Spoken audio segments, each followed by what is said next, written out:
la mère des Chinois avec Carmen Sama et sa belle-mère Tina Glamour. Voici le confessionnal.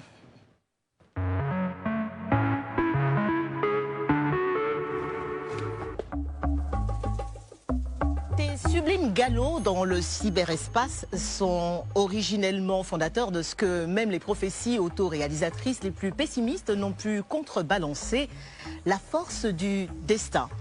Mieux que quiconque, tu symbolises le hiatus culturel et géographique entre vie passée et nouvelle vie.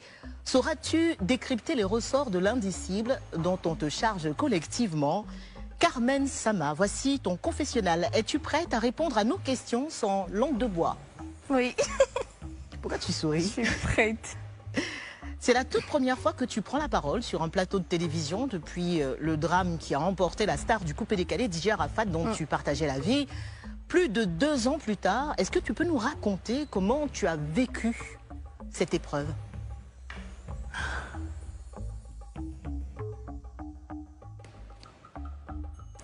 Ça a été... Pourquoi vous voulez me faire revivre encore cette histoire? Ça a été vraiment difficile pour moi. Franchement, je sais pas. Comment tu as appris la nouvelle? Comment j'ai appris?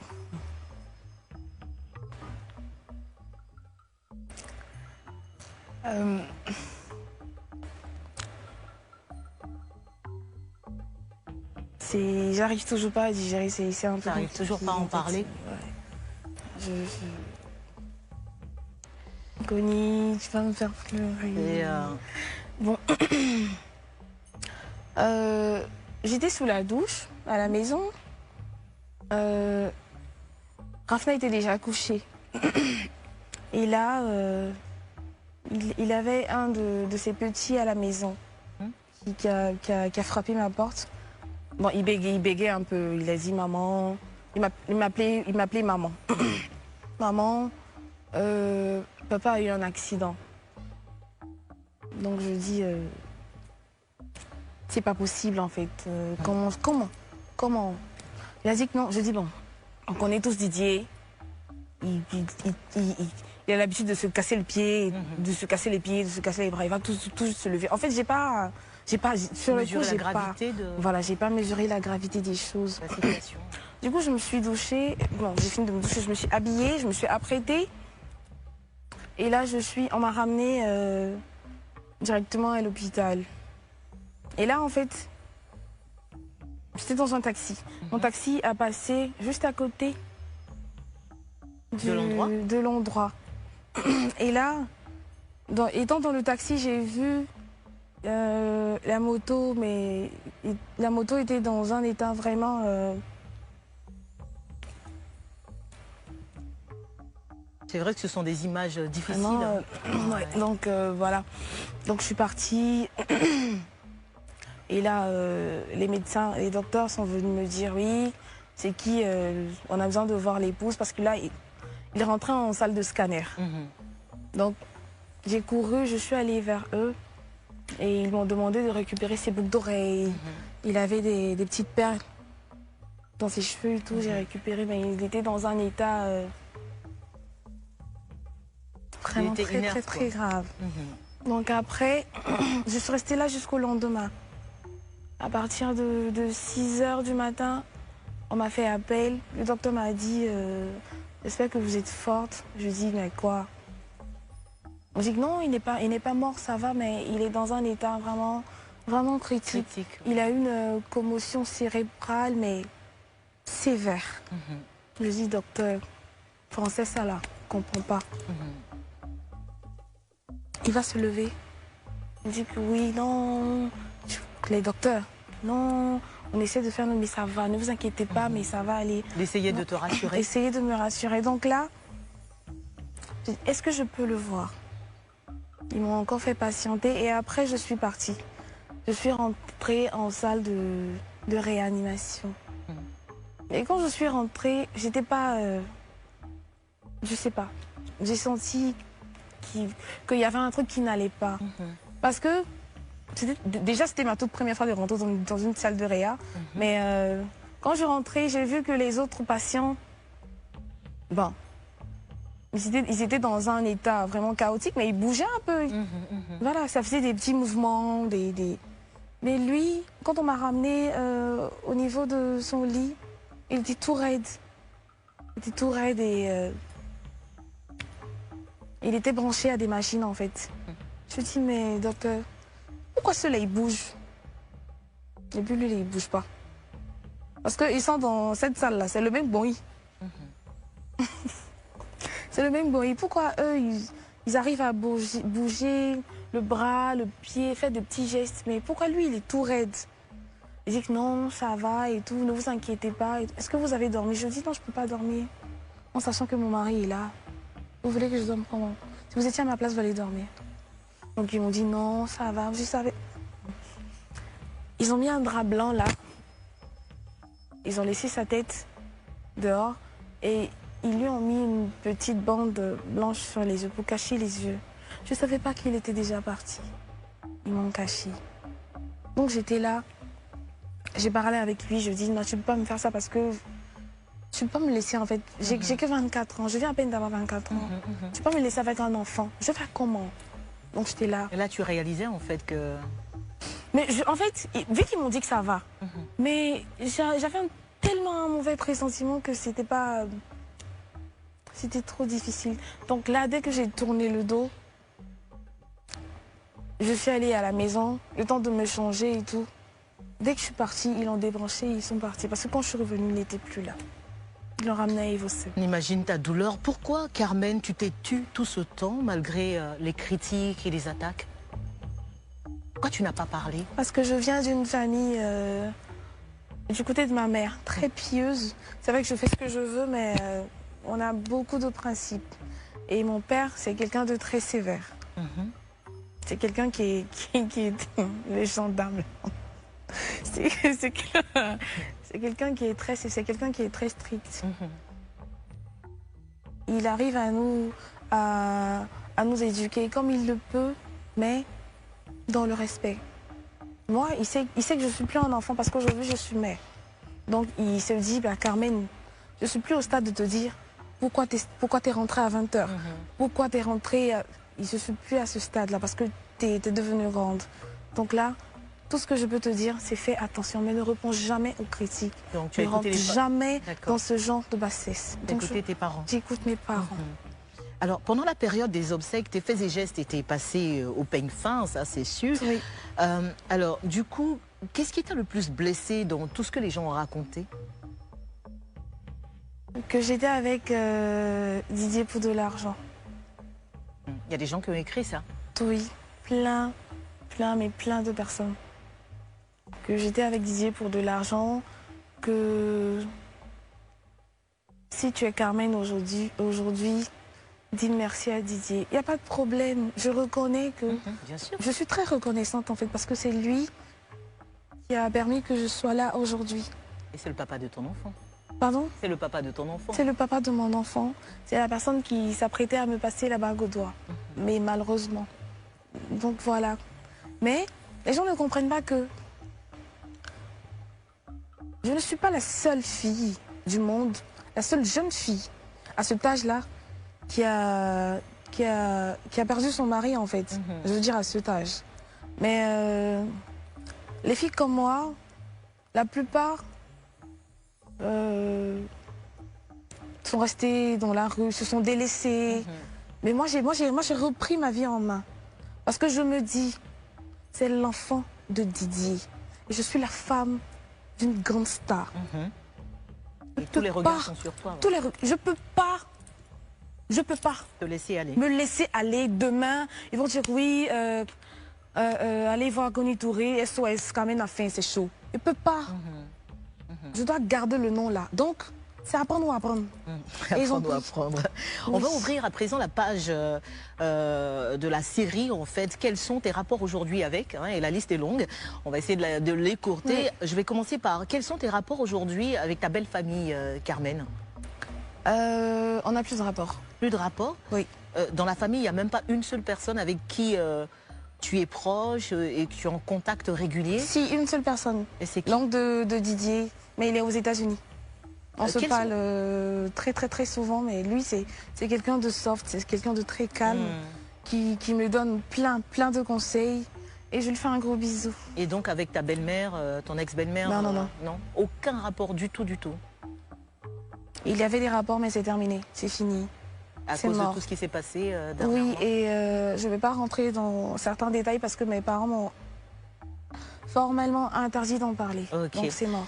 Quels sont tes rapports aujourd'hui avec la Yoro Gang? Il n'y a pas de rapport. Non, parce que moi, je me suis toujours mise en tête que les amis de ton mari ne sont pas tes amis. C'est clair. Et vous voyez aujourd'hui, la seule personne qui est restée là pour moi, merci, qui est restée là, dans la Yoro Gang, qui a été là pour moi jusqu'à aujourd'hui, c'est Badru. Badru. Et les gens aussi ont commencé à faire des polémiques concernant le petit travaillement, le petit geste que j'ai fait pour Sidiki Diabaté. Tu as travaillé 3 millions, c'est ça? Si on pouvait charger compte, il a déposé mon compte bancaire sur sa tête. Et si c'était à refaire, j'allais le refaire. Je le dis haut et fort. Parce que, je suis désolée, mais de tous les artistes ivoiriens, bon, qui étaient vraiment proches de Didier, pas les, je parle pas des Fally, non, ça c'est autre chose, mais qui étaient super proches. C'est ce Malien. Quand j'ai donné naissance à Rafna, Sidiki a pris son billet. Il est venu me voir à la maison, chez ma famille. Proche de lui. Il était là. Un ami sincère. Et jusqu'à la fin, son frère est parti. Il prend soin de ma fille. L'anniversaire de Rafna, il se déplace, il vient chez moi. Il est toujours présent. Il est toujours présent. Donc, si il a eu des problèmes avec la police, et c'était très délicat cette histoire. Dieu a fait qu'il a pu sortir de prison et il organise un concert. Ma grande soeur, tu es là pour moi, je suis là pour toi, jusqu'à la fin. Ouais. Et pour finir, quels étaient tes rapports avec feu le ministre Ahmed Bakayoko?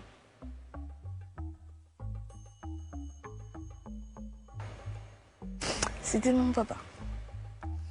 Tu le dis comme ça parce que vous êtes vraiment liés? Oui, vraiment liés parce que le ministre Feu Ahmed, c'était mon papa. C'était 2 fois mon père en fait. C'était mon père au niveau de Didier. Oui. Les rapports qu'il avait avec Didier. Et deuxièmement, et là je l'ai appris pendant les obsèques, que ma sœur, parce que ma mère a fait 3 filles. La première qui est décédée avant Didier, la même année. Le père de ma sœur qui est décédé était, parce que lui aussi il est décédé, était le petit frère à Ahmed Bakayoko. D'accord. Donc, c'est pendant les obsèques quand papa est venu et quelqu'un lui a dit, le ministre, est-ce que tu sais que Carmen c'est ta fille même? Tu le connais? Bon, tu le connaissais. Aïe, comment ça? Ils ont dit, si c'est ta fille, que c'est la fille, sa mère et ton frère Enza Bakayoko ont eu une fille ensemble. Sa grande sœur. Il dit, ah. Et c'est là qu'il a commencé à me... Bon, on va passer à autre chose, Carmen. Oui. Comme ça, on va arrêter de te faire pleurer. Quel est aujourd'hui le chiffre d'affaires de Rafna Boutique? On dit Rafna Boutique, machin Cosmos. Je dois pas rire, hein, normalement. Tu gagnes combien avec cette boutique? Est-ce que ça marche déjà? Ça va. Mais là, je suis en mode... petite pause, entre guillemets. Parce que je dois aller voyager, je dois encore voyager. Oui, justement, on allait en parler. Dernier téléphone ramener à la mes marchandises. De grosses cylindrées, dit-on, des voyages de rêve. Qu'est-ce qui te permet d'avoir ta nouvelle vie de luxe, Carmen? Ça m'a dit nous tout. Qui finance cette Dolce Vita? Ce sont les questions d'Internet. Hein. Mais il n'y a personne qui finance, je suis célibataire. Ah, mais la question venait. Je voulais savoir qui était le nouveau chéri de Carmen Sama. Mais parce que sur Internet, évidemment, je me fais l'avocate du diable. On dit que c'est pas possible que tu aies autant d'argent pour avoir toute cette vie faste. Du coup, qu'est-ce qui est derrière? Comme tu n'as pas de langue, ta langue n'est pas dans la poche. C'est va. D'accord. Okay. Qu'est-ce que tu veux savoir au juste? C'est les Ivoiriens qui veulent savoir. Hein. Non. Est-ce que c'est l'argent de la boutique qui te fait autant voyager, qui te fait avoir les derniers téléphones? L'argent de la boutique me permet de m'équilibrer, mais pas... mais bon, mon rêve. Voilà. Ok, bon d'accord. Bah. Donc ce sont les cadeaux des prétendants. Oui, des prétendants. Oui, il y en a. Hein. Je suis célibataire, mais je suis très courtisée. Très courtisée. Ils sont combien actuellement qui te courent après? Des milliers. Mais normalement, je suis belle, Connie. Tu es jolie, tu es jolie. Ça c'est vrai. Tu es fraîche et tu es jeune. Alors Carmen, pour terminer ce confessionnal, qu'est-ce que tu veux qu'on retienne de Dj Arafat?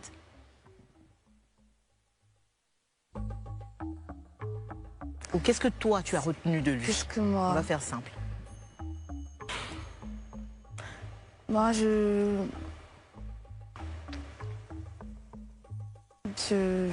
veux que je sois sincère? Ouais. Vraiment? J'étais vraiment remplie de colère, de rage, de tout. Parce que t'es passé par cet âge-là. À 24 ans, tu tombes sur quelqu'un, tu t'attends pas à ça en fait. Tu prévois des trucs, tu as eu un enfant, il te présente à sa famille, il va jusqu'au mariage traditionnel. Tu te dis, ouais, c'est l'homme de ma vie, ouais. C'est l'homme de ma vie, ouais. Et après, vous mettez en train de planifier votre avenir et tout, le mariage et tout, et il meurt. Donc tu avais beaucoup de colère. C'est pour ça que jusqu'à là, j'arrive pas encore à extérioriser ce que je ressens en fait. C'est là. J'ai mal.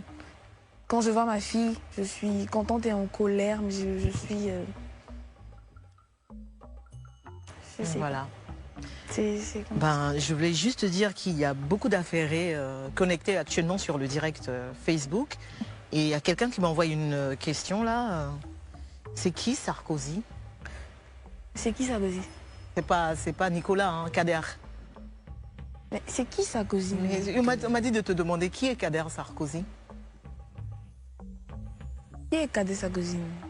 On dit Sarkozy de Dubaï. Sarkozy de Dubaï. Non. Ah oui, j'ai vu un collage. C'était un montage. C'était un montage plutôt. Ma photo et la photo d'un gars. Ah, déjà, désolé monsieur Kader, mais déjà c'est pas mon style de gars, c'est pas, c'est vraiment pas dans. D'accord. Même dans les archives, ça va pas déjà. Et désolé monsieur Kader. Et ça arrive. Hein. Il faut savoir que le Five comporte plus de 470 chambres. Ok. Et c'est très bête en fait de faire ça. Okay. C'est très bête. Je ne connais pas de Kader. Mais ne vous inquiétez pas, je vais vous montrer bientôt. Ton chéri? Oh chéri, si je trouve. Ah voilà, parce que tu as dit que tu étais célibataire. Non, si je trouve. Ta boîte à messages va exploser ce soir. Hein. Non, si je trouve, parce que là je suis célibataire, si je trouve.